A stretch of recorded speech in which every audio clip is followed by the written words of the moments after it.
This video will review how to find the whole of a rational expression.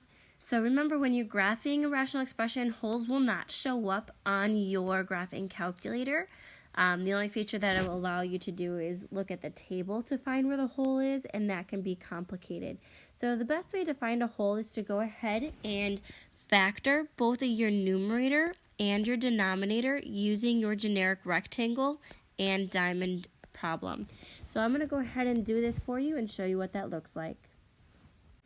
So after factoring both the numerator and the denominator of the rational expression, this is the product form. And so therefore what you want to do when looking for a whole is to see where factors in the numerator and the factor in the denominator match, and it happens to be here at this x minus 1. And what you end up doing is taking those factors and setting them equal to 0 and solving for x to find out where that whole will be. So in this example, or this problem, our whole is going to be at x equals 1.